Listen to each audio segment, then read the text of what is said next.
আমি যদি মরার সিদ্ধান্ত নেই, আপনি আমারে কি মারবেন? কোনো আন্দোলন যখন আত্মরক্ষার জন্য তার সর্বোচ্চ কোরবানি দেয়, আপনি তাকে ফিরে যেতে পারবেন না। তারা এমন বাড়াবাড়ি করবেন না আমরা যেন মাঠে নামতে বাধ্য হই। তারা তো এই ধরনের কর্মসূচি হর হামেশাই দিচ্ছে। তারা, আমরা পটুয়াখালীতে দেখলাম তারা আমাদের বিরুদ্ধে মিছিল করেছে, ফেনীতে করেছে, তারা নোয়াখালীতে আপনার হাতিয়াতে করেছে, আমাদের যে হাতিয়া যিনি সভাপতি মান্নান ভাইয়ের বাড়িতে ঘেরাও করে হামলা করার পায়তারা করেছে। আমার কাছে কালকে খবর আছে কুড়িগ্রামে আমাদের একজন সদস্যদের রান্নাঘরে আগুন লাগিয়ে দিয়েছে।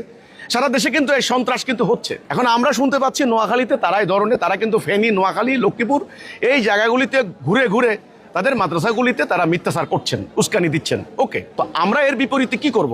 আমরা এখানে দুইটা কথা আছে। একটা হলো রাজনৈতিক উপায়ে মোকাবেলা করা। তারা যে এই যে কর্মসূচিগুলি নিচ্ছে, মিছিল সমাবেশ এগুলা, ওকে, আমরা সেগুলা নিব কিনা আমরা পরিবেশ পরিস্থিতিতে সেটা বিবেচনা করব। এক, আমাদের সেগুলা নেওয়ার সক্ষমতা আলহামদুলিল্লাহ তাদের থেকেও ভালো। আমাদের জনগণ, আমাদের কর্মী বাহিনী, আমাদের চেইন অফ কমান্ড, আমাদের ডেডিকেশন ওদের থেকে কোনো অংশে কম নয়।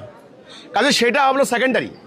প্রথমে আমরা যেটা করছি সেটা হচ্ছে রাষ্ট্র আছে, রাষ্ট্রের আইন শৃঙ্খলা বাহিনী আছে, ডিসি সাহেব আছেন, এসপি সাহেব আছেন, ওসি সাহেব আছেন, পুলিশ আছে, গোয়েন্দারা আছে, মন্ত্রণালয় আছে। আমরা এগুলি সরকারকে জানাচ্ছি।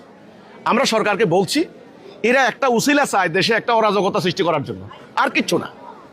আজকে হিজবুত তওহীদকে টার্গেট করেছে, কালকে আরেকজনকে টার্গেট করবে। সরকার, আমি আশা করি এই ধরনের অরাজকতা বেআইনি সমাবেশ করতে দিবেন না। এ হলো আমরা সরকারকে জানাচ্ছি, আইনের দ্বারস্থ হচ্ছি।